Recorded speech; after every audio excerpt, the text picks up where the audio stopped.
Hi, beautiful twin souls. Angel number 1111 4 times 1 1111. ಈ ಥರ ಪದೇ ಪದೇ ಏಂಜಲ್ ನಂಬರ್ ಕಾಣಿಸ್ತಾ ಇದೆ ಅಂದರೆ you are in the right path. ಬ್ರಹ್ಮಾಂಡದ ನಾಲೆಡ್ಜ್ ಬಗ್ಗೆ ಗೊತ್ತಾಗುವಂತಹ ಟೈಮ್ ನಿಮಗೆ ಬಂದಿದೆ.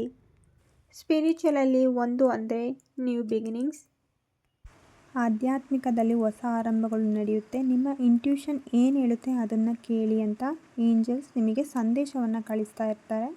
ಇಲ್ಲಿಂದ ನಿಮಗೆ ಹೊಸ ಆರಂಭಗಳು ನಡೆಯುತ್ತೆ. ಎನ್ಲೈಟನ್ಮೆಂಟ್ಗೆ ನೀವು ಹತ್ತಿರ ಆಗ್ತಾ ಬರ್ತಿರ್ತೀರ. ಟ್ವಿನ್ ಫ್ಲೇಮ್ ಜರ್ನಿನಲ್ಲಿ ಇರೋರಿಗೆ ಈ ಏಂಜಲ್ ನಂಬರ್ಸು ಅವರ ಟ್ವಿನ್ ಫ್ಲೇಮ್ ಸಿಕ್ಕಿದ ಮೇಲೆ ಬಬಲ್ ಫೇಸ್ ನಂತರ ಜಾಸ್ತಿ ಕಾಣಿಸೋದಕ್ಕೆ ಶುರು ಆಗುತ್ತೆ. ಯಾಕೆ ಅಂದರೆ ನಿಮ್ಮ ಜರ್ನಿ ಇವಾಗ ಸ್ಟಾರ್ಟ್ ಆಗಿದೆ, ಸ್ಪಿರಿಚುವಲ್ ಜರ್ನಿ ಸ್ಟಾರ್ಟ್ ಆಗಿದೆ ಅಂತ ಇದು ನಿಮಗೆ ತೋರಿಸ್ತಾ ಬರುತ್ತೆ. ಎವ್ರಿ ಸ್ಟೇಜಲ್ಲಿ ನಿಮಗೆ ಈ ಏಂಜಲ್ ನಂಬರ್ಸು ಸಿಂಕ್ರಾನಿಸಿಟಿ ಆಗ್ತಾ ಬರುತ್ತೆ. ಅದರಲ್ಲೂ ಸಪರೇಷನ್ ಸ್ಟೇಜಲ್ಲಿ 1111 ಅನ್ನೋದು ತುಂಬಾ ಕಾಣಿಸುತ್ತೆ. ಮತ್ತು ರಿಯೂನಿಯನ್ ಟೈಮಲ್ಲಿ ಕೂಡ 1111 ಅನ್ನೋದು ತುಂಬಾ ಸಿಂಕ್ರಾನಿಸಿಟಿ ಆಗ್ತಾ ಬರುತ್ತೆ. ಅಂದರೆ ಪ್ರತಿಯೊಂದು ಸ್ಟೇಜಲ್ಲೂ ನ್ಯೂ ಬಿಗಿನಿಂಗ್ ಅನ್ನೋದನ್ನು ಇದು ಸೂಚಿಸುತ್ತೆ. ಟ್ವಿನ್ ಫ್ಲೇಮ್ ಜರ್ನಿನಲ್ಲಿರೋರಿಗೆ ಏನು ಇನ್ಫಾರ್ಮೇಷನ್ ಈ ನಂಬರ್ಸು ಸ್ಟಾರ್ಟಿಂಗ್ ಸ್ಟೇಜಲ್ಲಿ ಕೊಡುತ್ತೆ ಅಂದರೆ ನಿಮ್ಮ ಇಬ್ಬರ connection divinely guided and supported ಆಗಿರುತ್ತೆ. ಈ ಜರ್ನಿ ಬಗ್ಗೆ ಯಾವುದೇ ಥರ ಡೌಟ್ಸ್ ಬೇಡ.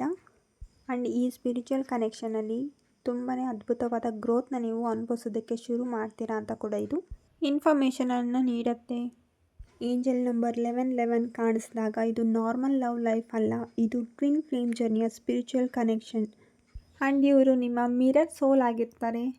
ಸರಿಯಾದ ದಾರಿಯಲ್ಲಿದ್ದೀರಾ. Stay positive, stay in present, ಯಾವಾಗಲೂ ಹ್ಯಾಪಿಯಾಗಿರಿ. ಆ್ಯಂಡ್ ಇದೇ ಥರ ನಿಮ್ಮ ಜರ್ನಿಯನ್ನು ಮುಂದುವರಿಸಿ ಅಂತ ನಿಮಗೆ ನಿಮ್ಮ ಗಾರ್ಡಿಯನ್ ಏಂಜಲ್ಸು ಇನ್ಫಾರ್ಮೇಷನನ್ನು ಗೈಡೆನ್ಸನ್ನು ಕೊಡ್ತಾ ಬರ್ತಾರೆ ಈ ಏಂಜಲ್ ನಂಬರ್ಸ್ಗಳನ್ನ ತೋರಿಸೋದ್ರ ಮೂಲಕ. ಸೊ ಈ ಏಂಜಲ್ ನಂಬರ್ಸು ನಿಮಗೆ ಕಾಣಿಸಿದಾಗ ನೀವು ಗ್ರ್ಯಾಟಿಟ್ಯೂಡ್ನ ಸೆಂಡ್ ಮಾಡಿ. Thank you so much for watching this video with lots of love.